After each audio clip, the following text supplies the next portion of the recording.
सबको जय श्री कृष्ण, जय सिया राम। आज भी कई सारे प्रश्न आए हैं। किसी का प्रश्न है, कुछ प्रश्न है। उसमें एक प्रश्न है कि आपने हर कथा में कहा है कि ईश्वर से अपना कोई संबंध बनाओ। गुरुदेव, दुनिया में सबसे पवित्र संबंध भाई बहन का होता है, तो क्या आप मेरे प्रिय भाई बनेंगे? आप ऊपर तो कह रही हैं कि ठाकुर जी से संबंध बनाओ, तो हम तो भैया ही हैं, भैया बना लो, लेकिन राखी बांध के पैसा नहीं देंगे हम। एक बार की एक कथा की बात बताओ। हमको कई माताएं बहनें आती हैं, वो राखी पहनाती हैं, तो राखी पहनाने वाले को कुछ देना चाहिए। तो एक जगह की बात, एक बहन ने राखी पहनाई, मिलने वाले लोग आए थे। एक बहन जी आई, बोली मुझे आपको राखी पहनानी है। मैंने कहा पहनाओ। बोले राखी मैं लाई नहीं हूं। तो मैंने कहा कोई बात नहीं, आप कोई सूत्र बांध दो। तो कलावा उन्होंने लिया और वो कलावा मेरे बांध दिया। मैंने उनको 1100 रुपया दे दिए। वो मना करती रही। मैंने कहा नहीं नहीं, ये तो दायित्व है, आप हमारी बहन है, भाई को देना चाहिए, इससे भाई का बढ़ता है। इतने में ही मैं देखता हूं कि कम से कम 100 माताएं एक ही कलावा से राखी निकाल रही थी। मैंने कहा अभी तक तो आप लोगों के मन में नहीं था राखी पहनाने का, ये 1100 रुपया ने खड़ा किया है क्या? मैंने कहा इतना पैसा नहीं है मेरे पास। तो लेकिन वो एक विनोद की बात है। तो सब जगह ऐसे ऐसे भाव आते हैं, तो आप अगर भाई मानती हैं तो बहुत अच्छा है। एक घर का बालक अपनी प्रियसी से संबंध रखता है और घर के लोगों को 5 साल तक पता नहीं चलता। वो 5 साल में कब मिल लेता है, कब बात कर लेता है, कब उनके सब भाव एक दूसरे प्रति आदान प्रदान हो जाते हैं, कब नेत्र से नेत्र मिल गए, कब बातों से बातें हो गई, कब क्या हो गया, घर वालों को पता ही नहीं चला। घर वाले सोचते अरे तू तो ट्यूशन जाता था, तू तो कहता था रात को उठ के पढ़ता है, ये सब चल रहा था। मैंने कहा जब व्यक्ति को अपनी अनुकूल संसार व्यवहार में जाना होता है तो उसके लिए सब पॉसिबिलिटी होती है, लेकिन जब भजन में आ जाए तो अंतर्निष्ठ भक्ति कैसे होगी? होती है। अरे हम इतने युवाओं के बीच में जाते हैं, बड़ी बड़ी यूनिवर्सिटी कॉलेज के बच्चों के पास जाते हैं, वो लोग कैसे अपने प्रेम का निर्वहन कर लेते हैं एक व्यक्ति के साथ में। ठाकुर जी के साथ करने में क्या दिक्कत है फिर? ऐसे ऐसे लोग हैं संसार में। तो अंतर्निष्ठ भक्ति करो। एक बालक मिला मुझे पंजाब की एक यूनिवर्सिटी में। जब मिला तो जब सामने खड़ा था, कुछ बातचीत हुई हमारी, मैंने मतलब कुछ प्रश्न था उसका बताया। तो जैसे उसने हाथ जोड़े तो यहां उसने कुछ पहन रखा था, अंगूठी नहीं थी वो। मैंने पूछा ये क्या है? तो हंसने लगा। मैंने कहा बताओ ये क्या है? बोले महाराज जी वो हम जिससे प्रेम करते हैं, हमने सोचा कि माता पिता तो मान नहीं रहे हैं, तो हम दोनों ने फॉइल पेपर की रिंग बना के एक दूसरे को पहना दी। मैंने कहा वारे वारे आशिक। मैंने कि ऐसी आशिकी, ऐसा प्रेम ठाकुर जी से नहीं होता है तुम्हारा, लेकिन संसार में कितना इजी है। तो अंतर्निष्ठ भक्ति ऐसी ही है कि आपके संग रहने वाले पति को भी ना पता चले, पत्नी को भी ना पता चले, बच्चों को भी ना पता चले, और आपका भजन हो रहा है। आज ऐसी भक्ति आवश्यक है, नहीं तो ये लोग तो रोकेंगे, ये तो टोकेंगे। तिलक धारण करने की, अब कई लोगों को तिलक नहीं धारण करने देते। जल का तिलक ले लो, हाथ में वरुण देवता, जल भगवान को लो और जल से तिलक कर लो, दिखेगा ही नहीं किसी को। तिलक तो है, ठाकुर जी को दिखना चाहिए, उनको दिख जाएगा। पर ये उन लोगों के लिए नहीं है जिनको कोई रुकावट नहीं है, जिनको घर वाले नहीं रोकते, स्कूल कॉलेज में कोई दिक्कत नहीं है, उनको तो तिलक धारण करना ही है, कंठी पहननी ही है, एकादशी करनी है। पर जहां बहुत विषमता है, इतनी परेशानी होती है कि बस क्या बताएं, उनके लिए फिर अंतर्निष्ठ भक्ति है, मन में कीजिए। फिर अगला प्रश्न क्या है? वही प्रश्न है कि मुझे देखो कितने प्रश्न आते हैं। मुझे भजन में और सेवा में बहुत सुख मिलता है, पर मेरे पिताजी को ये सब पसंद नहीं है। वो कहते हैं कि ये सब नाटक है, तो मैं क्या करूं? अब उनको बोलता हूं तो काम पर रहो, पैसा कमाओ, बच्चों को पढ़ाओ और पैसा कमाना सिखाओ। बस वो पैसा कमाने पर ही जोर देते हैं। अच्छी बात है, धन तो कमाना ही है, धन कमाना तो जीवन का एक स्वरूप है। भैया आपने पहले दिन बताया था कि मृत्यु के पश्चात शरीर यहीं छूट जाता है और नया शरीर मिलता है दंड भोगने के लिए, उसको भोग शरीर बोलते हैं। और कथा में प्रवेश करते हैं। आज नंदोत्सव की कथा है, बहुत लंबा विषय है, उस पर थोड़ा सा प्रकाश डालते हैं। बोलो बाल कृष्ण लाल की जय। वेदव्यास जी महाराज ने भागवत की रचना करके सुखदेव जी को दी। सुखदेव जी ने यही कथा श्री परीक्षित जी को सुनाई। परीक्षित कौन है ये प्रश्न किया गया तो महाभारत का थोड़ा सा प्रसंग सुनाया गया। अर्जुन के पुत्र हैं अभिमन्यु, जिनको महाभारत युद्ध में चक्रव्यूह बना करके मार दिया गया था। अभिमन्यु की पत्नी का नाम है उत्तरा। वो गर्भवती थी जब अभिमन्यु मारा गया। आज जब पांडव हस्तिनापुर का राज्य जीत गए, महाभारत का युद्ध जीत गए, तो अभिमन्यु की पत्नी उत्तरा उसके गर्भस्थ शिशु को मारने के लिए अश्वत्थामा ने बाण छोड़ दिया। और जैसे ही बाण छोड़ा तो उत्तरा ने भगवान के चरणों में प्रणाम किया, तो भगवान ने उसके गर्भ में प्रवेश करके उस बालक की रक्षा की। अब यहां एक प्रश्न आता है कि इतने सारी माताओं के बालक गर्भ में प्राण त्याग देते हैं, कई माताओं को बालक जन्म ही नहीं ले पाते, ठाकुर जी उनकी रक्षा क्यों नहीं करते? अब देखो, बात ऐसी है कि संसार में हर प्रकार से मृत्यु हम पर आक्रमण करती है। कभी बाल अवस्था में करती है, कभी युवावस्था में करती है, अन्य अन्य व्यवस्थाओं में करती है। माता जी बैठ जाओ, विराज जाओ। हम इसमें यह नहीं कह सकते कि ठाकुर जी को दया नहीं आती, छोटे बालक मर जाते हैं, या कोई पत्नी विवाह से बस 2 दिन पहले उसके प्राण निकल गए। अरे दुल्हा के तो घोड़ा पे बैठे बैठे ही वो बारात लेके जा रहा था, प्राण निकल गए। भगवान इतने निर्दयी कैसे हो सकते हैं? ये संसार चक्र है। यहां पर कभी भी किसी के भी कहीं भी प्राण जा सकते हैं, तो उसमें कोई ठाकुर जी पर दोष नहीं लगाया जा सकता। लेकिन एक बात आती है कि परीक्षित की भगवान ने गर्भ में प्रवेश करके रक्षा की। इसके पीछे मूल कारण क्या है? जहां यह भाव प्रस्तावित होती है कि किसी व्यक्ति के द्वारा समाज का बहुत बड़ा उत्थान होता है, तो ठाकुर जी उसकी रक्षा करते हैं। ठाकुर जी जानते हैं कि परीक्षित के जन्म से अनेक भक्तों को कथा रस का लाभ प्राप्त होगा, इसलिए परीक्षित की रक्षा करना जरूरी है।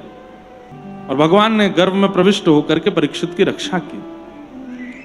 परीक्षित जी का जन्म हुआ, तत्पश्चात भगवान पुनः द्वारिका प्रस्थान करने लगे। कुंती ने भगवान की स्तुति गाई, तत्पश्चात भीष्म पितामह ने भगवान की स्तुति गाई, और अंततो गत्वा भगवान द्वारिका प्रस्थान कर गए। द्वारिका से लौट करके भगवान कुछ महीनों बाद आए, जब खबर पता चली कि अभिमन्यु की पत्नी उत्तरा ने उस बालक को जन्म दिया है। बालक का नाम परीक्षित रखा गया। कहते हैं कि परीक्षित जन्म लेते ही इधर उधर देखने लगा। तो कहते हैं कि किसको देख रहे थे? बोले उसको ढूंढ रहे थे जो गर्भ में आया था मेरी रक्षा करने। तो सबकी परीक्षा ले रहे थे, इसलिए उनका नाम परीक्षित रख दिया। परीक्षित जी का प्रादुर्भाव हुआ। ब्राह्मणों ने आकर के उनकी जन्म कुंडली देख करके बड़े गुण बताए। ये ऐसा होगा, ये ऐसा होगा, इसके अंदर ये खूबी होगी, ये प्रहलाद जी की तरह भगवत भक्त होगा, ये उनकी तरह माता पिता का सेवक होगा, ये समुद्र की तरह तीव्र गहराई रखने वाला होगा, ये आकाश की तरह अनंत होगा, आदि आदि उसके इतने गुण बताए। परीक्षित के इतने गुण सुनकर के युधिष्ठिर जी महाराज पूछने लगे, क्या इस बालक में केवल गुण है? क्या इस बालक में केवल गुण है, कोई अवगुण नहीं है? इससे यह बात सिद्ध होती है कि संसार में आने वाला कोई भी व्यक्ति संपूर्ण गुणवान नहीं होता। अवगुण सबके अंदर है। चाहे वो व्यासपीठ पर बैठा हो, चाहे वो राजगद्दी पर बैठा हो, चाहे वो उससे भी ऊंची गद्दी पर बैठा हो, चाहे वो कितना भी बड़ा मठाधीश हो, कितना भी बड़ा संत हो, अवगुण सबके अंदर है। हमारा पृथ्वी पर होना इस बात का प्रमाण है कि अवगुण सबके अंदर है। अगर हम बहुत गुणवान हो जाएं, एक भी अवगुण नहीं रहे हमारे अंदर, तो गुरुत्वाकर्षण से हम लोग ऊपर उठ जाएंगे, उड़ने लगेंगे आकाश में। पृथ्वी पर हम टिके ही इसलिए हैं क्योंकि हमारे अंदर अवगुण है। इसलिए कोई बहुत गुणवान है ऐसा मत सोचिए, लेकिन किसी में बहुत अवगुण है ये भी मत देखिए। कल रात्रि में हम जहां रुके थे वहां पर भी चर्चा हुई थी इसी विषय को लेकर के कि मानव का स्वभाव है वो अवगुण बहुत जल्दी देख लेता है। गुण देखने में उसको 7 दिन लग जाएंगे, लेकिन अवगुण देखने में 7 सेकंड नहीं लगते। आपको कह दिया जाए कि किसी व्यक्ति के अवगुण देख के बताओ तो आप 2 कॉपी भर दोगे उसके अवगुणों से, लेकिन कहा जाए कि इसमें गुण देख के बताओ तो आपको दिनों लग जाएंगे। युधिष्ठिर जी महाराज ने ब्राह्मणों से पूछा कि महाराज इस बालक में इतने गुण आपने बताए, कोई अवगुण नहीं है?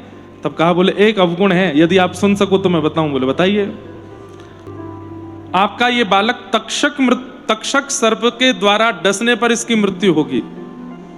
इसकी मृत्यु का कारण तक्षक सर्प का डसना होगा।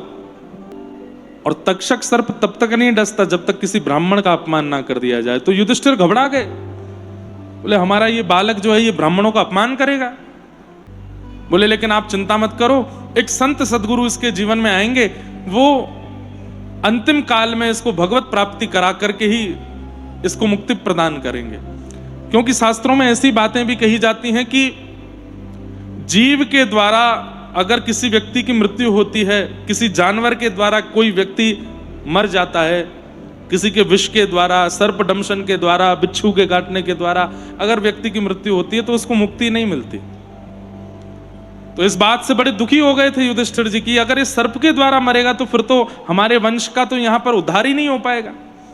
तब समझाते हुए ब्राह्मणों ने कहा, लेकिन इसके जीवन में एक गुरु आएंगे, वो सदगुरु इसको सत्संग करा करके तक्षक सर्प की मृत्यु को भी टाल करके इसको मुक्ति प्रदान करेंगे। तो इसलिए आप बिल्कुल चिंतित मत हो। इस प्रकार ब्राह्मणों ने श्री परीक्षित जी महाराज का सुंदर भविष्य कथन किया। तत्पश्चात धीरे धीरे परीक्षित बड़े हुए। एक दिन पांडवों को यह खबर मिली कि भगवान कृष्ण अपनी लीला पूरी करके प्रस्थान कर गए। यह खबर मिलते ही युधिष्ठिर आदि पांडवों ने कहा कि जिनकी कृपा से हमको राज्य गद्दी मिली है, जब वे ही नहीं है तो हम यहां कैसे रहें। और परीक्षित को राज्य गद्दी पर बिठा करके पांडव स्वर्गारोहण को प्रस्थान कर गए। राजा परीक्षित को बना दिया। धीरे धीरे परीक्षित बड़े हुए, नगर में भ्रमण करते थे, देखते थे सब ठीक है कि नहीं। एक दिन उनको कलयुग दिखाई दिया। वह कलयुग एक गऊ के ऊपर प्रहार कर रहा था, 3 पैर काट चुका था, 4था पैर काट रहा था। वृषभ था वो। वृषभ यानी कि धर्म, धर्म के 4 पैर होते हैं, धर्म, अर्थ, काम और मोक्ष। 3 पैर कट चुके थे, केवल सत्य बचा था। सत्य चरण को काटने का जब प्रयास किया, परीक्षित ने जाकर के अपनी तलवार से प्रहार करना चाहा। कलयुग ने चरणों में प्रणाम करके कहा कि भगवान मुझे मत मारो। परीक्षित जी ने कहा मेरा राज्य छोड़ के चले जाओ। बोले मैं कहीं नहीं जाऊंगा, मुझे आप कुछ स्थान दे दीजिए, मैं वहीं रह लूंगा। तब कलयुग को 4 स्थान दिए गए। द्यूतम पानम स्त्रियः सूना। कलयुग 4 जगह पर रहता है। सबसे पहला जुआ, जुए में कलयुग का निवास है। अच्छा, जुआ कहते किसको हैं? कई लोगों को इस बारे में बड़ी मिसअंडरस्टैंडिंग रहती है। केवल खेल में पैसा लगाने को जुआ माना जाता है, नहीं। लक्ष्मी का कहीं भी दाव लगाना वो जुआ है। लक्ष्मी को जहां कहीं भी आप दाव पर लगाते हो वो सब जुआ है। ये शर्त लगाना बात बात पर, ये भी जुआ है। 100 रुपए की शर्त लगी, 500 रुपए की शर्त लगी, आज देखना आज उसका मैच है वो जीतेगा, लगी 500 की शर्त, और फिर जीतने लाओ 500 रुपए। तो आप धन को जहां कहीं भी दाव पर लगाते हैं वो सब जुआ है। इससे अच्छा कुछ और कर सकते हैं, थोड़ा मन लगे, थोड़ा एक्साइटमेंट बढ़े, तो आप वस्तुओं की दाव लगा सकते हो। रसगुल्ले का दाव लगा लो, गुलाब जामुन का दाव लगा लो, समोसे का दाव लगा लो, पूरन पोली का दाव लगा लो।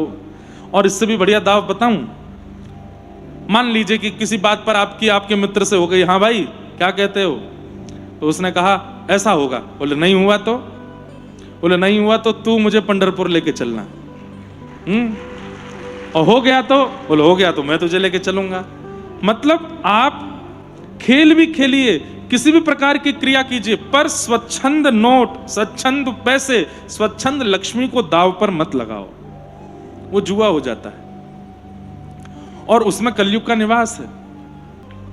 अरे बोलिए भी मत, भले ही पैसे वैसे आदान प्रदान नहीं हुआ, लेकिन आप बोल भी देते हैं ना कि 500 रुपए की शर्त है, भले ही दिए लिए नहीं, लेकिन बोल दिया तो भी उसका प्रभाव तो होगा। आप कहेंगे महाराज जी इतना बुरा क्यों है? क्यों बुरा है सुनो। लक्ष्मी भगवान की पत्नी है, और किसी की पत्नी को आप दाव पे लगा देते हो बात बात पे। मान लीजिए किसी की पत्नी का नाम है लक्ष्मी, और आप कोई बात की शर्त अपने मित्र से कर रहे हो और उससे कह रहे हो हाँ भाई ये काम हो गया, नहीं हुआ तो देख लगा दें इसको, लक्ष्मी को। पति सहन कर पाएगा? मेरी पत्नी को दांव पे लगाते हो। तो बस उसी पर्सपेक्टिव से विचार करके देखो कि जब आप लक्ष्मी को दांव पर लगाते हैं तो नारायण कितने क्रोधित होते होंगे उस समय। आप धन को दांव पर लगाते हैं तो एक प्रकार से नारायण की पत्नी है और नारायण क्रुद्ध होते हैं, और नारायण जब क्रोध में आते हैं तो आपकी सारी सदगति दुर्गति में बदल जाती है। इसलिए द्यूतम, जुआ नहीं खेलना चाहिए। तो कलयुग का पहला स्थान क्या है? द्यूतम। कलयुग का दूसरा स्थान क्या है? पानम। अपने भीतर कुछ भी असद वस्तु का इंटेक करना, उसमें कलयुग का निवास है। उसमें मदिरापान भी आता है, उसमें मांस भक्षण भी आता है, उसमें अंडे का सेवन भी आता है, उसमें तंबाकू का सेवन भी आता है, उसमें नशीले पदार्थों का सेवन भी आता है। मतलब हर वो तामसिक वस्तु जो आपकी मन बुद्धि को विचलित कर देती हो, अस्थिर कर देती हो, स्थिर नहीं अस्थिर, उसको सेवन करना, उससे कलयुग, उसमें कलयुग का निवास है। पहली वस्तु मदिरा। मदिरा पीते ही व्यक्ति होता तो होश में है, लेकिन बुद्धि होश में नहीं रहती, जीव होश में नहीं रहती, भाषा होश में नहीं रहती, क्या बोल रहा है, क्या कर रहा है, क्या करना है, सब कुछ विचलित हो जाता है। एक व्यक्ति मुझसे बोला, महाराज जी मैं जब पी लेता हूं उसके बाद मेरा भजन बहुत बढ़िया चलता है। ऐसा थोड़ी होता है। आप उसको भजन से कैसे जोड़ सकते हो? एक बार हमारे मथुरा के एक चौबे थे, चतुर्वेदी जी, वो भांग खाते थे, बहुत भांग खाते थे। भांग जानते हैं? भांग बहुत खाते थे। तो किसी ने उनको देख लिया और देख करके टोक दिया, बोले भैया भांग वांग मत खाया करो, अच्छी बात नहीं है। बोले ये तो भगवान भी खाते हैं, हम खा लें तो कौन सी बड़ी बात। तो सामने वाले ने कहा भगवान ने कब भांग खाई? बोले भागवत जी में लिखा है। बोले बताओ हमें कहाँ लिखा है? बोले भागवत जी में 10वें स्कंद में देखो, जाके पढ़ लो। जब भगवान ने मट्टी खाई थी तो यशोदा मैया ने आकर के बोला था लाला तेने माटी खाई? तो ठाकुर जी बोले नहीं खाई। तो बोले मुंह खोल के दिखा।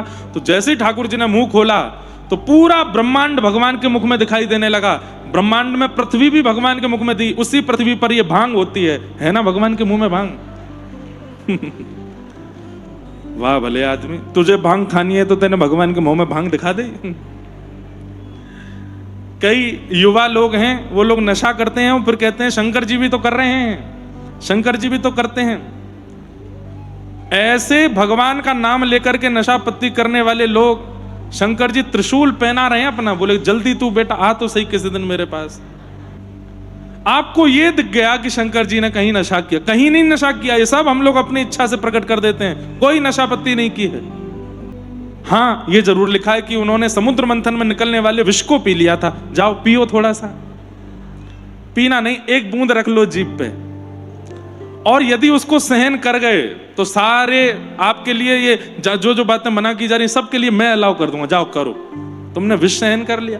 विष सहन करने की ताकत नहीं है, और बाकी की चीजों पे कह देते हैं शंकर जी भी तो करते हैं, वो भी तो करते हैं, वहां भी तो करते हैं। पानम, मदिरा पान, उसमें कलयुग का निवास है। तंबाकू का सेवन, उसमें कलयुग का निवास है। किसी भी नशीले पदार्थ को इनटेक करना, उसमें कलयुग का निवास है। दूसरे जीवों को मार के, उनकी हिंसा करके, उनके मांस को पका के खाना, उसमें कलयुग का निवास है। कई जगह अंडा को लोग नॉन वेज नहीं मानते। एक बात बोलूं आपको, इस दुनिया में 2 ऐसे पाप हैं जो कि महापाप की श्रेणी में आते हैं। बहुत ध्यान से सुनिएगा। महापाप की श्रेणी में 2 पाप आते हैं। कौन कौन से? उसमें पहला पाप है भ्रूण हत्या, गर्भ में बालक को मार देना जानबूझ करके। और दूसरा महापाप है किसी के प्रति कृतज्ञता ज्ञापन ना करना। मतलब किसी ने आपके बुरे वक्त में सहायता की हो और आपका सही समय आने पर उसी व्यक्ति से आपने नाते तोड़ दिए हों, यह भी एक महापाप है। तो भ्रूण हत्या महापाप है, और जो अंडा खाते हैं लोग वो भ्रूण हत्या है। अरे जीवित को मार करके खा रहे हैं, उसका मांस खा रहे हैं, ये तो पाप है ही। लेकिन जिस बालक ने जन्म नहीं लिया है, जो अपनी मातृ गर्भ से निकल के बस पनप रहा है, उस अर्ध स्थिति में आपने उसको पका लिया और खा गए, और बोलते हैं ये तो है ही नहीं, उसका मांस तो बन ही नहीं पाया था, उसमें प्राण तो आ ही नहीं पाए थे। वो सूक्ष्म जीव है, उसको कैसे मार सकते हैं आप? ये भी महापाप है। तो किसी भी असद वस्तु को अपनी जिह्वा पर धारण करना, चाहे वो मांस हो, चाहे वो मदिरा हो, चाहे वो तंबाकू हो, चाहे वो गुटखा हो, चाहे वो कोई भी नशीला पदार्थ हो, उसको अपने अंदर लेना, उसमें कलयुग का निवास है। द्यूतम पानम। तीसरा आता है पर स्त्री और पर पुरुष की तरफ मन लगाना। सप्त फेरे लिए हैं आपने अग्नि के, किसी का वर्ण किया है, और उसके संग रहते हुए भी आप किसी अन्य के प्रति भावना रखते हो, प्रेम रखते हो, यह महापाप है, उसमें कलयुग का निवास है। आप ऐसे नहीं कर सकते। द्यूतम पानम स्त्रिय। और चौथा कलयुग का निवास स्थान बताया सूना, यानी कि हिंसा, कलेश करना, लड़ाई करना, झगड़े करना, मारपीट करना, छोटी छोटी बातों पर लड़ने पहुंच जाना, छोटी छोटी बात पर उत्तेजित होकर के और लड़ने लग जाना, ये सब कलयुग का निवास है। एक सासू मां नाराज घूम रही थी, क्यों? वो तुमने दाल बनाई थी लेकिन उसमें नमक नहीं डाला था। दूसरे दिन बहू ने बहुत बढ़िया दाल बना दी, सासू मां को दी, तो सासू मां ने खा के फिर डांटना शुरू किया, गुस्सा करना शुरू किया। क्या हुआ मां, आज दाल अच्छी नहीं बहुत अच्छी बनी है, नमक ठीक है? बोले बिल्कुल ठीक है, मिर्च वगैरह सब ठीक है। फिर गुस्सा क्यों? बोले तू जब अच्छा बना सकती थी तो कल क्यों नहीं बनाया था? ये कलयुग का निवास है। जबरदस्ती, ये कोई बात है? लड़ने का कोई विषय है? जो लोग बेवजह की बातों पर लड़ते हैं, बेवजह की बातों पर हिंसा करते हैं, लड़ाई झगड़ा करते हैं और इतनी ज्यादा बात को बढ़ा देते हैं कि कलेश का रूप धारण कर ले, उन पर कलयुग का प्रभाव होता है। मतलब क्या है बंधुओं, ये सारे सिम्टम्स हैं। ये अगर आपके अंदर स्वाभाविक रूप से क्या होता है, रोग होगा तो सिम्टम प्रकट होते हैं, पर यहां उल्टा है। आप सिम्टम्स को जैसे अंदर लाना शुरू करोगे, कलयुग देख लेगा, ओहो इसके अंदर ये है, तो अब मुझे इस पर आक्रमण करना चाहिए। इसलिए इनसे बचिए। द्यूतम पानम स्त्रियः सूना, ये 4 स्थान। तो कलयुग ने हाथ जोड़ करके परीक्षित महाराज से कहा कि 4 जगह कम है, 1 स्थान और दे दो। तब पुनश्च याचमानाय जात रूप मदात प्रभु, 5वां स्थान कलयुग को दिया, बिना मेहनत के कमाया गया धन, अनीति से कमाया गया धन, बिना परिश्रम से अर्जित किया गया धन, उसमें कलयुग का निवास है। परिश्रम कीजिए। बिना श्रम किए धन क्या करता है पता है? जैसे इंडियन फिलॉसफी एक है कि माता पिता इतना पैसा इकट्ठा कर लेते हैं कि हमारे बच्चों को कुछ करना ना पड़े। अच्छी बात है, खूब इकट्ठा करके जाइए, लेकिन बालक कुछ ना करना पड़े, यह विचारधारा ठीक नहीं है। उस बालक को इतना परिश्रमी बनाइए, इतना श्रम करवाइए। एक मेरे जानकार हैं, पिताजी महाराज के शिष्य हैं, बंबई में रहते हैं, बहुत बड़े धनाढ्य व्यक्ति हैं। इतने बड़े धनाढ्य व्यक्ति हैं कि सब है उनके पास में, हवाई जहाज भी हैं, खुद के हेलीकॉप्टर, सब कुछ है। लेकिन जब उनके पुत्र का जन्म हुआ, पुत्र के जन्म के बाद जब स्कूल में पढ़ने का समय आया तो उसको बोर्डिंग स्कूल में डाला। और कैसे बोर्डिंग स्कूल में डाला? जहां एसी भी नहीं था, पंखा था। इतने धनवान परिवार के लोग, पंखे वाले बोर्डिंग स्कूल में डाला। उसके बाद उस बालक का 12 वर्ष की अवस्था में जनेऊ संस्कार कराया गया, मुंडन करवा के चौड़ी चोटी रखवाई। कुछ दिन के लिए उसको हिमालय पर भेज दिया, संतों के आश्रमों में रहने की आज्ञा दी। उसका नाम, उसका पता सब बदलवा दिया, आधार कार्ड किसी को पता ना चले किनका बेटा है। काशी में रहा, हिमालय में रहा, उत्तराखंड में रहा, ऐसे उस बालक का निर्माण किया। तो बालकों के लिए संपत्ति इकट्ठा कीजिए, पर पुत्र के लिए संपत्ति रूपी बीज जो इकट्ठा किया है वो उसको दीजिएगा तभी जब वो पुत्र पात्र बन जाए। आजकल माता पिता भी अपने कार्यों से थोड़े पीछे हट रहे हैं, पुत्र तो दे देते हैं संसार को, पर उसको पात्र नहीं बना पाते। बिना मेहनत के कमाया गया धन नाश करता है, और ये हम सब देख रहे हैं। जिस घर के माता पिता खूब धन कमा के बच्चों के लिए इकट्ठा कर जाते हैं, बच्चे क्या कर रहे हैं सबको दिख रहा है, उसका नाश करते हैं। अरे औरों की छोड़ो, आप कहोगे महाराज जी दुनिया पे दोष मढ़ रहे हो। भगवान श्री कृष्ण स्वर्ण की नगरी द्वारिका निर्माण कर दी, सब कुछ निर्माण करने के बाद में अपने ही पुत्रों को उपदेश देते हैं कि भाई मैं भगवान हूं, मैं तुम्हारा पिता हूं, ये सोने की नगरी तुम्हारी है। इसका अभिमान करके तुम सत्संग आदि करना छोड़ रहे हो, ये अच्छी बात नहीं है। संतों के पास जाया करो, झुक करके प्रणाम किया करो, कथाएं सुना करो। भगवान के बच्चे बोले ऐसे बोलते रहते हैं, इसमें कोई बड़ी बात है। और वही कारण हुआ, भगवान के पुत्र शांब उसको साड़ी पहना करके संतों के पास ले गए। नई बहू आई है, बताइए इसके गर्भ से लाला होगा कि लाली? संतों ने तो कुछ नहीं कहा, लेकिन जैसे ही दुर्वासा जी के पास गए, दुर्वासा जी ने मंत्र दृष्टि से देखा, पता चला कोई स्त्री नहीं है, भगवान का पुत्र शांब है, उसको साड़ी पहना के हमारा मजाक उड़ाने आए हैं ये लोग। श्राप देते हैं इसके गर्भ से लोहपिंड जन्म लेगा, जिससे पूरा यदुवंश नाश हो जाएगा। और क्या हुआ? संपूर्ण यदुवंश नष्ट हो गया। तो ये बात आपको समझनी पड़ेगी कि जिस धन में हमने परिश्रम नहीं किया, अगर उस धन का हम प्रयोग लेते हैं तो वो हमारी बुद्धि विकृत करता है, हमारे वंश का नाश करता है। इसलिए माता पिता को भी चाहिए कि बच्चों को अपनी संपत्ति देने से पहले उनको योग्य बनावें। बच्चों को पता मत लगने दीजिए कि आप संपत्तिवान हो, आपके पास बहुत धन है, ना, उनको मत बताइए। और दोनों को इस तरीके से उसके साथ व्यवहार करना चाहिए कि अरे हमको इसके लिए तो मेहनत करनी पड़ेगी। ये चाहिए तुमको, साइकिल चाहिए तो इसके लिए तुमको मेहनत तो करनी पड़ेगी। तुमको वीडियो गेम चाहिए, इसके लिए तुमको ये तो करना पड़ेगा। उसके लिए गोल सेट कर करके उससे परिश्रम करवाइए। और जैसे जैसे वो बालक बड़ा हो जाए, 18 वर्ष, 19 वर्ष, 20 वर्ष, और तब आपको लगे कि अब ये मेधावी है, अब इसकी बुद्धि तीव्र है, इसका स्वभाव तीव्र है, नित्य हमको प्रणाम करता है, हमारी सेवा करता है। अच्छा, बालक मेधावी है, इसका पता कैसे चले? वो विद्वान तो है, वो गुणवान तो है, ये तो आपको पता चल ही जाएगा, लेकिन नित्य आपके चरणों में आस्था रखता है, प्रेम रखता है, तब उसको अपनी संपत्ति दीजिए। तब उसको बताइए कि ये तुम्हारा है। उससे क्या होगा? उसके अंदर अहम, आपने जन्म ही नहीं लेने दिया अहम का, इसलिए उसमें कभी आलस्य नहीं आया, और वो बालक फिर उस धन संपत्ति से उत्थान करेगा। लेकिन बचपन से ही बच्चों को इतनी सुख सुविधा और इतनी संपत्ति का बोध करा दिया जाता है कि वो मेहनत करना फिर चाहते नहीं, और फिर माता पिता की संपत्ति कोई ले ले करके और उसके प्रति दुर्भाव, फिर वो नशा करने लगते हैं, दुर्व्यवहार करने लगते हैं, दुस्संगत में पड़ने लगते हैं, अपने भविष्य को बर्बाद करने लगते। युवावस्था में सारे, ऐसा कौन सा काम है जो आज का युवा युवावस्था में नहीं कर लेता है? सब कर लेते हैं वो। क्यों? पता है कि सब पिता माता ने बना के रखा है। तो बिना मेहनत के कमाया गया धन बुद्धि को बिगाड़ता है। तो 5 स्थान हैं कलयुग के। आपके बहुत बाउंड्रीज नहीं हैं, केवल 5 बाउंड्रीज हैं। कम से कम इनको तो मत लांघिए।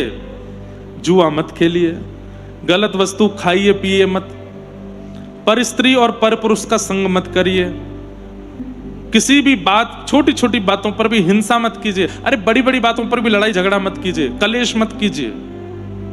और 5वां, बिना मेहनत के धन मत कमाइए। अगर बिना मेहनत का धन घर में है तो उसको सेवा में लगाइए, उसको असहायों की सेवा में लगाइए। जो बच्चे अनाथ हैं बिना माता पिता के, उनकी सेवा में लगाइए। कई ऐसी बालिकाएं जिनका विवाह नहीं हो सकता, इतनी संपत्ति नहीं, उनका विवाह कराइए। गौशाला में गौ सेवा करवाइए। इन सब चीजों में उसका व्यय कीजिए। कलयुग आपके ऊपर प्रभाव डाल चुका है या आपके जीवन में कलयुग का आक्रमण हो गया है, इसकी पहचान क्या है? बहुत ध्यान से सुनिए सब लोग। आप कलयुग के चक्कर में फंस गए हो, कलयुग के चपेटे में आ चुके हो, इसकी पहचान क्या है? ध्यान से सुनिएगा। पहली पहचान, जो असद कार्य आपके परिवार में पिता माता ने, दादा दादी ने, पूर्वजों तक ने नहीं किया, वो आप करने लग जाओ, ये कलयुग का प्रभाव। दूसरा, माता पिता, गुरु, नाना नानी, बड़े लोग, इनकी समझाई गई समझ आपको बेतुकी लगने लग जाए तो समझो कलयुग का प्रभाव। एक से अनेक व्यक्तियों के प्रति प्रेम संबंध की इच्छा प्रकट होने लग जाए, कलयुग का प्रभाव। बड़े बड़े धन कमाने की इच्छा प्रकट होने लग जाए, वर्क फ्रॉम होम, जाना ना पड़े ऑफिस, जाना ना पड़े कॉलेज, जाना ना पड़े स्कूल, यहीं से हो जाए सब कुछ, कलयुग का प्रभाव है। और अंतिम बात, संत, साधु, महात्मा, वैष्णव, भक्त, कथावाचक, गौ माता, मंदिर, इन सब के प्रति हास्यपद भावना आने लगे, इनका मजाक उड़ाने की स्थिति होवे और इनको देख करके व्यंग करने की भावना मन में आवे, कलयुग का प्रभाव। आप कलयुग के चपेटे में आ चुके।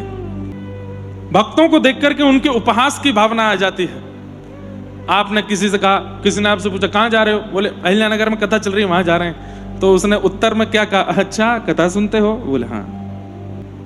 सुनो सुनो सुनो भैया, तुम ही सुनो, तुम ही बनो बाबा जी।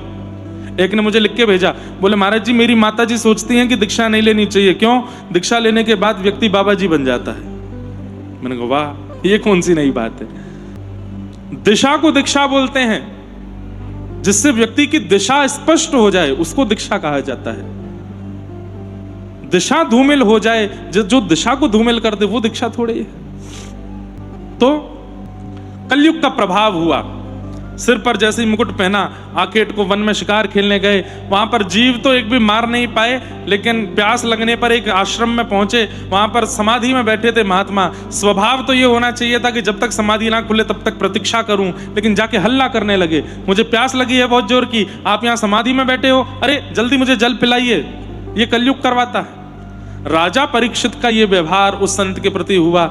महात्मा की आंखें तो नहीं खुली, समाधि में बैठे थे। राजा परीक्षित ने मरा हुआ सर्प उनके गले में डाल दिया। अरे ढोंगी पाखंडी, तेरे द्वार पर राजा खड़ा है और तू आंख बंद करके ध्यान लगा रहा है। चले गए वहां से। उस ऋषि शमिक के पुत्र श्रृंगी ने यह दृश्य देख लिया और तुरंत अपने हाथ में जल लेके श्राप दे दिया। मेरे पिता का अपमान किया राजा परीक्षित ने, मैं श्राप देता हूं, 7 दिन में तक्षक सर्प डस देगा और राजा परीक्षित की मृत्यु हो जाएगी। ये बात जब शमिक ऋषि के नेत्र खुले, गले में मरा हुआ सर्प पड़ा था, उठा के फेंक दिया। पुत्र ने आके बताया, राजा परीक्षित ने आपके गले में मरा हुआ सर्प डाला, लेकिन वो कहां बचेगा, मैंने भी उसको श्राप दे दिया है, आज के ठीक 7वें दिन उसको तक्षक सर्प डस देगा। शमिक ऋषि इस बात को सुन के खुश नहीं हुए। रोगी का उपचार करना चाहिए, रोगी को जान से नहीं मारना चाहिए। अरे वो रोगी हो गया था, उसका उपचार करना था, कथा सुना के, सत्संग करके, समझा के, बुझा के। तुमने तो सीधा उसको मृत्यु दंड दे दिया, ये गलत किया। अपने एक शिष्य से कहा, जाके राजा परीक्षित को बता दो, उसके पास केवल 7 दिन बचे हैं। ये बात जैसे ही राजा परीक्षित को पता चली, अपने पुत्र जन्मेजय को राज्य गद्दी पर बिठा करके राजा परीक्षित निकल गए और वन में जाकर के असंख्य संतों के चरणों में जाकर के पूछने लगे, जल्दी मरने वाले की मुक्ति का उपाय क्या है? मेरे जीवन के केवल 7 दिन बचे हैं, मुझे बताइए मैं क्या करूं जिससे मैं मुक्त हो जाऊं। अनेक अनेक साधुओं ने अनेक अनेक उत्तर दिए, लेकिन तभी वहां आगमन हुआ श्री सुखदेव जी महाराज का। हाथ जोड़ करके सब लोग प्रणाम करो। श्री सुखदेव जी महाराज की। वेदव्यास जी ने भागवत की रचना करके अपने पुत्र सुखदेव को दी और उन्होंने वो परीक्षित को सुनाई। तो आज परीक्षित को जब 7 दिन में मरने का श्राप लगा, सुखदेव जी आए और इन्होंने जो प्रश्न किया था कि 7 दिन में मरने वाले की मुक्ति का उपाय क्या है, उसका कोई भी उत्तर नहीं दे पाया। लेकिन जैसे ही आकर के बैठे, इन्होंने चरणों में प्रणाम करते हुए कहा, हे भगवान, जिसके जीवन के केवल 7 दिन बचे हों उसको क्या करना चाहिए, मुक्ति का उपाय बताओ। श्री सुखदेव जी महाराज थोड़े मंद मुस्काए और बोले, बहुत ध्यान से सुनिए सब लोग। सुखदेव जी महाराज कहते हैं, राजा परीक्षित, तुमने जो प्रश्न किया है ये समाज के लिए, संसार के लिए, प्राणी मात्र के लिए बहुत अच्छा प्रश्न है, बहुत उत्तम प्रश्न है कि जल्दी मरने वाले की मुक्ति का उपाय क्या है। लेकिन यदि ये प्रश्न केवल तुम्हारे लिए घटाया जाए तो ये उचित नहीं है। परीक्षित जी बोले, क्यों? मैं समाज में नहीं आता, मैं संसार में नहीं आता, ये प्रश्न मेरे लिए उचित क्यों नहीं है? तब सुखदेव जी महाराज कहते हैं, राजन, तुम कौन हो? पांडवों के वंशधर हो, वो पांडव जिनकी पग पग पर रक्षा स्वयं भगवान ने आकर के की, तुम उनके वंशधर हो। दूसरी बात, तुम्हारी हत्या तो मातृगर्भ में ही हो जानी थी अश्वत्थामा के द्वारा, लेकिन भगवान ने तुम्हारी मां के गर्भ में प्रवेश करके तुम्हारी रक्षा की। तुम वो बालक हो जिसने जन्म बाद में लिया, भगवान का दर्शन मातृगर्भ में पहले कर लिया। भगवान का किसी भी प्रकार से यदि संपर्क संबंध व्यक्ति के जीवन में बन जाता है, उसको मुक्ति की याचना करनी नहीं पड़ती, उसको मुक्ति मिल जाती है। इसलिए यह प्रश्न तुम्हारे लिए उचित नहीं है कि मुक्ति के लिए तुम क्या करोगे, तुम्हारी मुक्ति तो हो जाएगी। क्यों? तुमने अपनी मातृगर्भ में भगवान का दर्शन किया है, भगवान ने तुम्हारी रक्षा की है, तुम्हारा स्पर्श किया है, तुम्हारी मुक्ति निश्चित है। अरे कंस को भी मुक्ति मिली, पूतना को भी, ताड़का को भी, शूर्पणखा को भी, सबको मुक्ति मिली है। क्यों? भगवान के संपर्क में आ गए थे।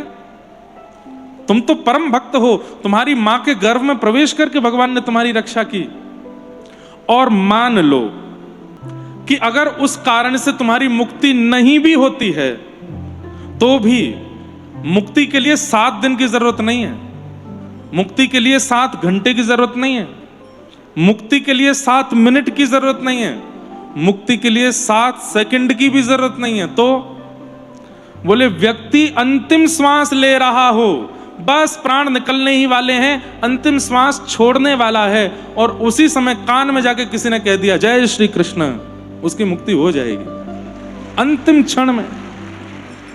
योगियों ने मिलकर के निर्णय लेकर के बताया है कि कोई व्यक्ति प्राण छोड़ रहा हो और उस समय यदि हरिनाम संकीर्तन हो जाए तो उसको मुक्ति मिल जाती है। व्यक्ति की मुक्ति के लिए अंतिम क्षण भी काफी है। थोड़ा ध्यान से सुनिए सब लोग, इधर देखो। जीवन भर पाप किया, जीवन भर गलत काम किए, कुछ भी अच्छा नहीं किया जीवन में, लेकिन जब अंतिम श्वास ले रहा था तो निश्चित है नरक ही जाना है, कुछ अच्छा किया नहीं है। लेकिन उस समय गलती से किसी ने अगर मुख से भगवान नाम ले लिया और उसने सुन लिया मरते समय, तो कहते हैं कि सारे जीवन के रिकॉर्ड्स जो हैं वो डिलीट हो जाते हैं, इरेज हो गए। चित्र के तो ढूंढते रह जाएंगे, अरे तैने किया तो बहुत कुछ गलत था, गया कहां सब? बोले अंतिम श्वास लेते समय हरि नाम सुन लिया था बस। अब ये सुनने में कितना इजी है कि कोई व्यक्ति जीवन भर कुछ भी करे, अंतिम श्वास में हरि नाम ले ले, बस इजी तो है मृत्यु। पर संसार की कैसी विडंबना है। पहली बात, अंतिम क्षण कब आ जाए ये पता नहीं है, और दूसरी बात, अगर कोई व्यक्ति प्रिपरेशन कर भी ले कि भाई जब मेरा अंतिम समय आए तो बस हरि नाम आ जाए, हरि नाम आ जाए, हरि नाम आ जाए, जब उसका अंतिम क्षण आने वाला होगा उसको सब याद आ जाएगा, लेकिन उसको भगवान नाम ही याद नहीं आएगा। हमारे यहाँ कहते हैं कि जब व्यक्ति की मृत्यु होने वाली होती है, मरने से 1 मिनट पहले उसका पूरा फ्लैशबैक चलता है पूरी लाइफ का। मरने से ठीक 1 मिनट पहले व्यक्ति का फ्लैशबैक चलता है। कौन से व्यक्ति का? दुर्घटना में मरने वाले का नहीं, या फिर अकाल मृत्यु वाले का नहीं, स्वाभाविक मृत्यु जिनकी होती है उनका पूरी लाइफ घूमती है उनके माइंड में 1 मिनट के लिए, और उसको सब याद आता है। मेरा जन्म हुआ था, मैं छोटा सा था, मेरी माँ ने मुझे गोद में लिया था, पिता मुझे उंगली पकड़ के चलना सिखाते थे, थोड़ा बड़ा हुआ, स्कूल में गया, उस मित्र का भी नाम याद आ जाता है जिसको वो सालों से मिला नहीं। ओहो, स्कूल में मेरा उस नाम का एक मित्र था, उस स्कूल में मेरे ऐसे एक टीचर थे। फिर मैं थोड़ा और बड़ा हो गया, फिर उसके बाद मैं यूनिवर्सिटी गया, यूनिवर्सिटी में मेरे इतने मित्र बने थे, वहाँ हमने ये गलत गलत काम भी किए थे, हम ये खा लेते थे, ऐसा पी लेते थे, वहाँ चले जाते थे, ये कर लेते थे। उसके बाद मेरे जीवन में एक कन्या आई, मैंने उससे विवाह कर लिया। विवाह के बाद हमारी बड़ी लड़ाई हुई, फिर हमारा एक पुत्र हुआ प्यारा सा, फिर एक पुत्री हुई, वे दोनों बड़े हुए, उन दोनों का विवाह हुआ। फिर मैंने उस व्यक्ति का अधिकार छीन लिया, उस व्यक्ति का हक मार लिया, उस व्यक्ति की निंदा की, उसके इतने करोड़ों का लॉस करा दिया, ये किया वो किया, सब याद आता है। और आज मैं हॉस्पिटलाइज्ड हूं, बेड पर पड़ा हूं, सामने यम के दूत काले काले खड़े हैं मुझको ले जाने के लिए, सब याद आता है। लेकिन उसको उस फ्लैशबैक में ये याद नहीं आता कि वो हरिद्वार भी गया था, कभी वहां गंगा स्नान किया था, वो वृंदावन जाकर के गोवर्धन परिक्रमा करके आया था, वो पंढरपुर वारी में गया था, उसने अहिल्यानगर में एक बार कथा सुनी थी, उसने पुणे में एक बार गणपति जी का ये भोग किया था। मतलब उसने जो भी भक्ति के कार्य किए ये सब उसको याद नहीं आते, बाकी पूरा संसार उसको याद आ जाता है। और बस ये सोचते सोचते सोचते कंठे गुरगुरायते, गुर्र गुर्र उसके कंठ से आवाज आने लगती है और उसके प्राण चले जाते हैं। जन्म जन्म मुनि यतन कराही, अंत राम कही आवत नाही। अंत में हरि स्मरण नहीं होता, बहुत मुश्किल है, इतना मुश्किल है कि आप कितनी भी योजनाएं बना लो तो भी आप अंतिम समय में हरि को याद नहीं कर पाओगे। इसलिए सुनने में जितना इजी है, करने में उतना ही मुश्किल है। अब इसका एक उत्तर दूं तो फिर महाराज जी क्या करें, ऐसा क्या करें कि अंत में हरि नाम आ जाए? अभी इसी वक्त, इसी क्षण, जो अभी समय है, अभी इसी वक्त नाम शुरू कर दो। इतना जपो, इतना जपो, दिन में जपो, रात में जपो, सुबह उठ के जपो, चलते जपो, बैठ के जपो, इतना नाम जपने लग जाओ कि आप श्वास भी लेते हो तो नाम निकलता है, उठते बैठते हो, चलते हो तो भी नाम निकलता है, किसी से वार्ता करते हो तो भी नाम प्रकट होता है। क्या होता है, व्यक्ति जब पहली बार गाड़ी चलाना सीखता है ना, तो घर का बालक जब पहली बार गाड़ी चलाता, पूरे घर को बैठा था, बैठो मैं देखो गाड़ी चला के दिखाऊं, और गाड़ी चलाता है, पीछे से बहन बोलती है, ए सुन थोड़ा आइसक्रीम देख, बोल नहीं, अभी मैं गाड़ी चला रहा हूँ, बीच में बोलो मत, मेरे को डिस्ट्रैक्शन हो जाएगा, अभी मैं रेड लाइट क्रॉस कर दूंगा, किसी को ठुक जाएगी। पिताजी कहते हैं, अरे बेटा तू तो बहुत, पिताजी अभी कुछ कहो मत, जब तक घर लौट के वापस नहीं आ जाए मुझे चुपचाप गाड़ी चलाने दो, नहीं तो मेरा माइंड डिस्ट्रैक्ट हो जाएगा।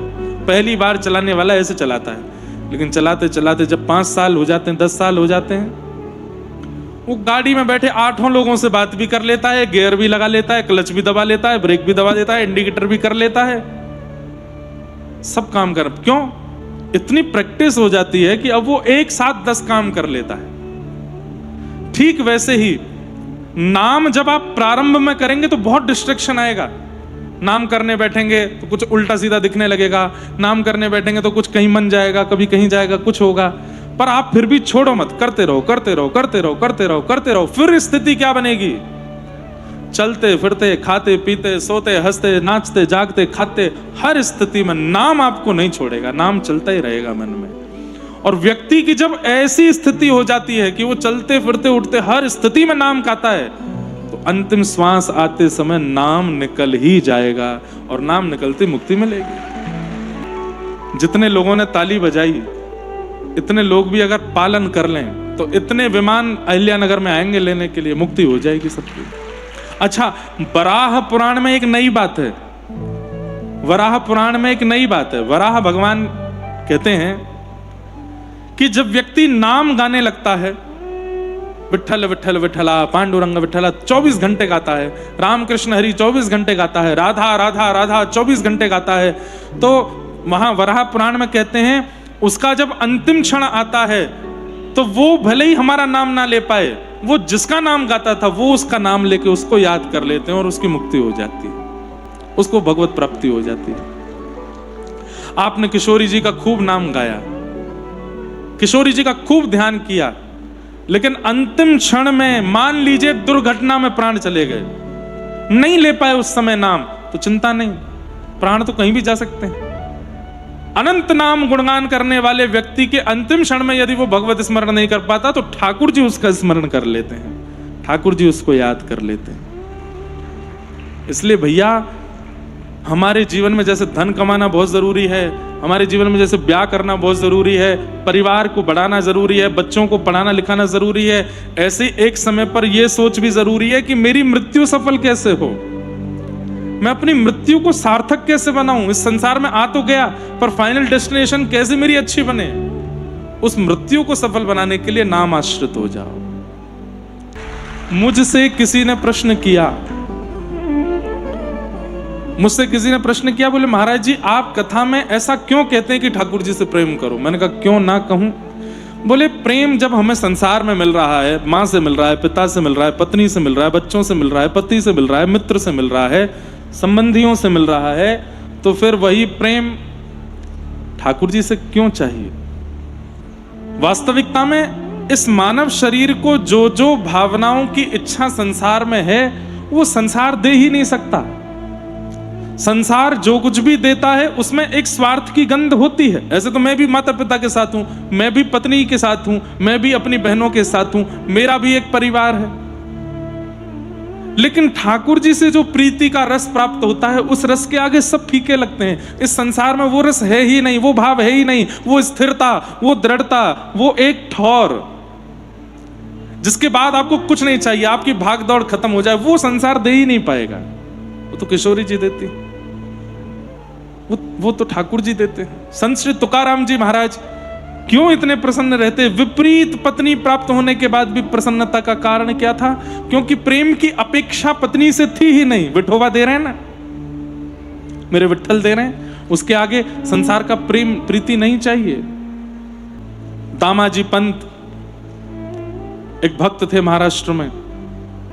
महाराष्ट्र में एक बार अकाल पड़ गया था और उस अकाल में अनेक लोगों की जानें जा रही थीं। दामाजी पंत एक राजा के सूबेदार थे, तो एक नगर का जितना भी टैक्स आता था व्यापारियों का, लोगों का, वो सब एक नगर के एक व्यक्ति के पास आता है। ऐसे अनेक नगरों के व्यक्ति इकट्ठा करके राजा को देते। तो एक नगर के सूबेदार थे, दामाजी पंत आज भोजन करने के लिए बैठे और अन्न खाते समय सोच रहे थे कि बाहर किसी बालक की रोने की आवाज आ रही है, किसी परिवार की कोई माता रो रही है, क्यों? अन्न नहीं है, लोग मर रहे हैं और मैं यहां चैन से भोजन कर रहा हूं। बाहर निकल करके देखा, भूखमरी, लोग मर रहे थे, बच्चे रो रहे हैं, अपनी माता से कह रहे हैं हमें भूख लगी, कुछ खिलाओ। कई बच्चे तो मिट्टी खा रहे थे, भूख सहन नहीं कर पाए तो मिट्टियां खा रहे थे।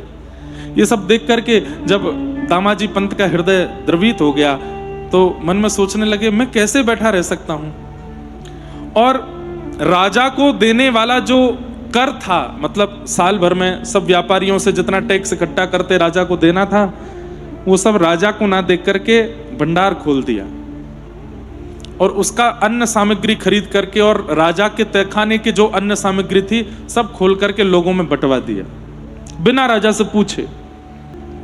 राजा को जब ये बात पता चली तो राजा कोई मुस्लिम था, उसने तुरंत आदेश जारी कर दिया कि दामाजी पंत को इसी वक्त पकड़ लो, हथकड़ियां लगाओ और पकड़ करके सूली पर चढ़ाओ, मृत्यु दंड दो इनको।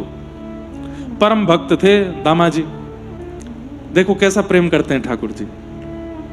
हाथों दामाजी पंत अपने ठाकुर जी की सेवा कर रहे थे, उसी समय सेना आ गई उनको लेने के लिए।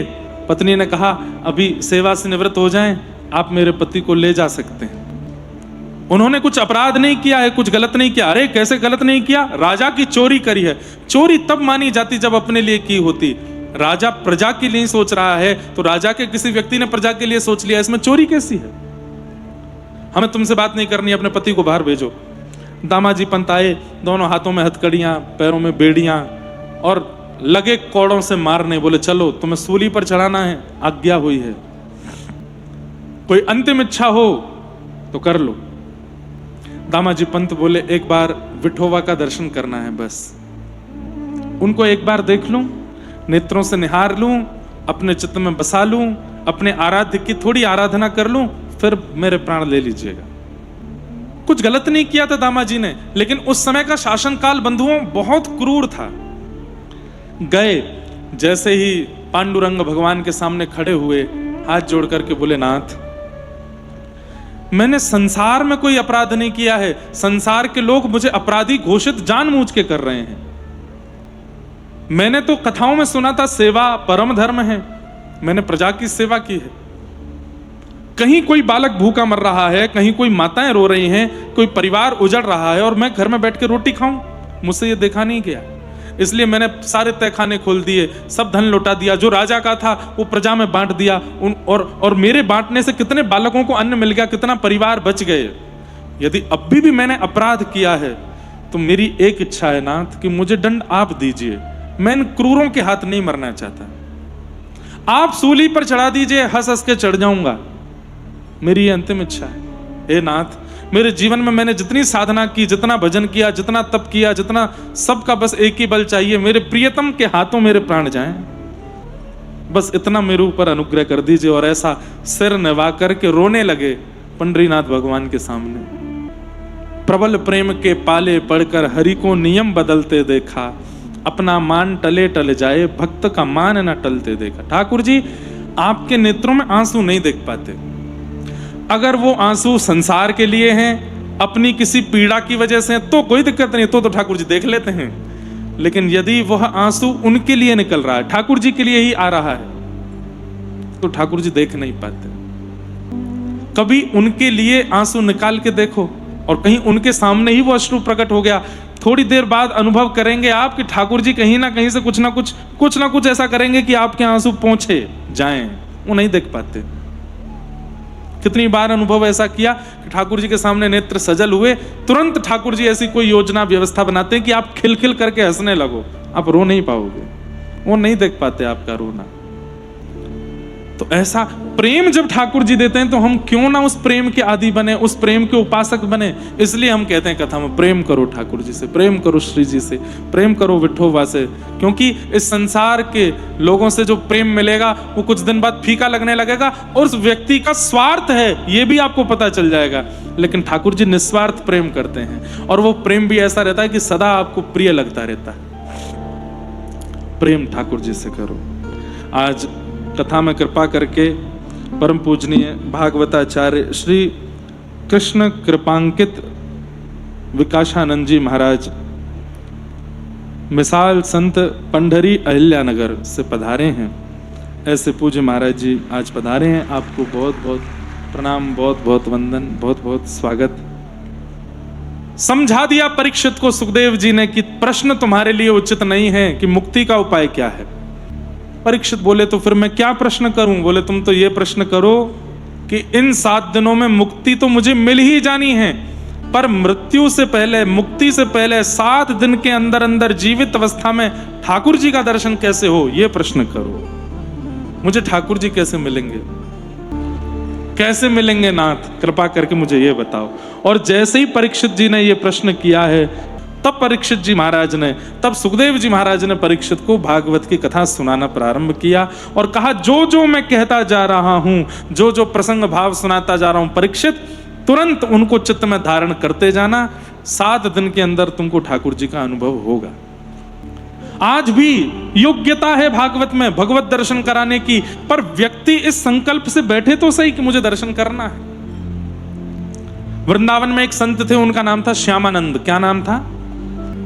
एक तो हमको भक्तों के चरित्र इतने याद आ जाते हैं बोलते बोलते, और वाक्य का प्रतिपादन और उसके प्रति सजगता श्रोताओं की बन जाती है, इसलिए हम भक्त चरित्र सुनाते हैं। तो श्यामानंद जी महाराज एक संत थे। वृंदावन में एक जगह है सेवा कुंज। आप में से वृंदावन गए कितने लोग हैं? हाथ ऊपर करो। वाह, बहुत अच्छा, लगभग सब गए हैं। सेवा कुंज दर्शन कीजिएगा। सेवा कुंज हमारा पुराना घर वही है, सेवा कुंज में, जहां रास विहार करते करते करते श्री जी जब थक गई, श्री जी जब थक गई, थक के बैठ गई, तो श्री ठाकुर जी ने उनकी सेवा की है। वहां चरण दबाए, प्यास लगी तो ठाकुर जी ने वंशी से एक कुंड खोल करके वहां जल पिलाया। उसी को सेवा कुंज कहते हैं। आज भी प्रिया प्रियतम महाराज विहार करते हैं। रात्रि में किसी को वहां रुकने नहीं दिया जाता है। सुबह आप जाओगे तो इतने बंदर, पर रात्रि में एक सिंगल बंदर भी अंदर नहीं रहता है। जितनी भी वहां की लता गुल्म वृक्ष हैं सब गोपी बन जाते हैं रात्रि, ऐसी मान्यता है। और ठाकुर जी रात में महाराज विहार करते हैं। जिसने भी अंदर रुकने का प्रयास किया आज तक, सुबह उठते ही या तो वो मृत्यु को प्राप्त पाया, या फिर वो देख अंधा हो गया, बता नहीं पाया, या फिर वो पागल हो गया, विक्षिप्त हो गया। ठाकुर जी दिख भी जाएंगे ना, तो उसके बाद में स्थिति ऐसी हो जाएगी, किसी संसार के लायक रह नहीं पाएगा वो व्यक्ति। इसलिए वहां निषेध कहते हैं कि कोई रुके ना रात को। तो सेवा कुंज आज भी है, वहीं हमारा जन्म हमारा वहीं हुआ, सेवा कुंज पे। तो सेवा कुंज में श्यामानंद नाम के एक संत रहते थे, और इन करते करते मुझे प्रिया प्रियतम के चरण चिन्ह दिख जाएंगे। सोहनी कर रहे थे। 1 दिन, 2 दिन, महीना, 6 महीना, साल, 2 साल, 5 साल, 10 साल, 12 साल निकल गए, कोई चिन्ह नहीं दिखा। लेकिन हर दिन उसी उत्साह के साथ जाते थे कि आज दिखेगा। 12 साल व्यतीत होने के बाद किशोरी जी को मन में आया, वैसे भी शास्त्राज्ञा है कि अगर आप कोई भी कार्य बेनागा 12 साल तक करते हो तो 12 साल में उस कार्य की उपलब्धि निश्चित मिलती है। महाभारत में भी इस वाक्य का प्रमाण है। तो श्यामानंद जी ने 12 वर्ष तक जब सोनी की, सब लोग इधर देखो, ध्यान से सुनो, 12 वर्ष बाद किशोरी जी के मन में आ गया कि इन पर कृपा करनी। रात्रि में प्रिया जी जब वहां सेवा कुंज में रास करने के लिए आई, तो रास करते करते जान मूझ करके श्री किशोरी जी ने अपने एक पैर की जो पायल थी उसका जो भाव जहां से वो लगाया जाता उसको ढीला कर दिया, और नृत्य करते करते वो खुल के वहीं गिर गई। और ब्रह्म मुहूर्त होते ही सब वहां से प्रस्थान कर गए। सब गोपियां अंतर ध्यान, ठाकुर जी श्री जी निकुंज में चले गए, वो पायल वहीं रह गए। और ब्रह्म मुहूर्त में थोड़ी देर बाद ही श्यामानंद प्रभु रोज की भांति झाड़ू लेकर के आए, सोहनी करने लगे। सोहनी करते करते करते, अब यहां नित्य निकुंज में क्या होता है कि प्रिया जी जब रास करने जाती हैं तो जैसी श्रृंगार होता है, श्रृंगार के बाद ललता विशाखा ऊपर से लेके नख तक सारे श्रृंगार गिनती हैं। किशोरी जी ने हाथों में इतनी अंगूठी पहनी है, इतनी चूड़ी पहनी है, इतनी माला पहनी है, ऐसी करदनी पहनी है, चरणों में नूपुर पहने हैं, हाथों में ये पहना है, सब देखती हैं। और जब रास से लौट के आ जाते हैं तो फिर से सब गिनती हैं और धीरे धीरे उतार के सबको फिर व्यवस्थित रख देती हैं। आज यहाँ ललता विशाखा जी ने जब सारा श्रृंगार उतारा तो एक नूपुर नहीं मिला, तो प्रिया जी आपके चरण का नूपुर कहाँ गया? किशोरी जी जानती थी लेकिन फिर भी झूठ बोली, पतो ही ना जन कहाँ गिर गए हो, मोहे तो पतो ही ना, है सके रास में गिर गए हो। अरे वो सामान्य नूपुर ना है, इंद्र के हाथी ऐरावत के दांतन से बनो भयो नूपुर है, श्री श्याम सुंदर ने राधाष्टमी के दिन आपको उपहार में दियो, वो नूपुर आप ऐसी छोड़िए? प्रिया जी बोली अब मोहे तो पता ना है, तुम ढूंढ लो। ललता विशाखा दोनों एक बूढ़ी माता का रूप धारण करके सेवा कुंज गए। श्यामानंद प्रभु वहां झाड़ू कर रहे थे। दोनों ने जाकर के कही, बाबा तू यहाँ कब से सोनी कर रहा है? बोले मोहे तो है गए 1-2 घंटा है गए। बोले अच्छा बाबा तेने यहाँ पे कहीं पे एक नूपुर देखो? तो श्यामानंद जी नूपुर तो देखे थे, नूपुर उनके पास ही है, लेकिन तभी श्यामानंद जी बोले नहीं मैंने कोई नूपुर नहीं देखो। अरे बाबा ने एक बताए तो हमारी बहू आई कल यहाँ पे और वह बहू को पामन को नूपुर है वो यहीं गिर गए हो, देखो तो ने बताए तो। श्यामानंद जी बोले नहीं नहीं हमने ना देखो। तभी ललता विशाखा ने ध्यान लगा करके नेत्र बंद करके देखने का प्रयास किया कहाँ है नूपुर। तो जैसे ध्यान लगाया तो सामने श्यामानंद जी की पाग में ही थी वो नूपुर। तुरंत दोनों नेत्र खोले। बाबा झूठ बोले? बोले काय को? बोले अगर तो पे ना है नूपुर तो नहीं अपनी पाग उतार के दिखाइयो।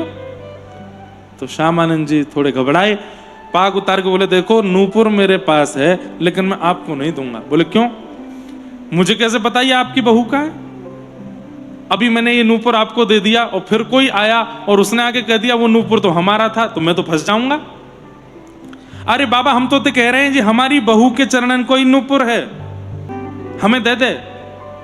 श्यामानंद जी बोले तो फिर एक काम करो। बोले कहा एक नूपुर मेरे पास, एक नूपुर बहू ने तुम्हारे चरणन में पहन रखो गो, जाओ बहू लेके आ जाओ, मुंह को दिखाए दो, मुंह को नूपुर दिख जाएगो। मैं वो जानते हैं कि ये श्री जी का नूपुर है, 12 साल हो गए रोज सोनी करते, आज तक तो दिखी नहीं है, अब ये नूपुर मिला है। और ये सब ललता विशाखा की चाल है, ये चाहती नहीं है कि मैं दर्शन करूं, पर मैं भी श्यामानंद हूं, मेरे गुरुदेव की कृपा है मुंह पे। श्यामानंद जी ने पगड़ी उतार करके और यहां छुपा ली। बोले कि नूपुर चाहिए, जाओ बहू को लेके आ जाओ। वाकई एक पाम में नूपुर दिखाए तो दूसरे पाम को दे दूंगा। ललता विशाखा बोली बड़ो चतुर है, ऐसे तो देखो ना। गई लौट करके निकुंज में श्री जी के पास प्रिया जी बैठी। कहा भयो? बोले भयो का बड़ो बड़ो चतुर बाबा है, माने नूपुर धल है अपने पास में, वही कह रहा है कि बहू लेके आ जाओ। श्यामाजू आपको ने कष्ट लेना पड़ेगा, ने आपको चलना पड़ेगा। प्रिया जी बोली चलो। ललता जी बोली एक काम करो, आप अपना नूपुर दे दो, मैं विशाखा को पहना के ले जाऊं या को घूंघट में ले जाऊं। वाह बाबा का पता हो कि मेरी बहू है कि ना है या के। तो प्रिया जी बोली ठाकुर जी ने नूपुर दिया है, मैं कोई और को नहीं दूंगी या को तो मैं ही पहनूंगी। तो ललता विशाखा समझ गई कि वो बाबा भी चतुर है, इनको दर्शन करना चाहे और ये भोरी हैं, ये वा को दर्शन देना चाहे या मारे ये मुँह तो लगे श्री जी की ही लीला है। चलो चलो फिर चलो। ललता विशाखा लेकर के गई।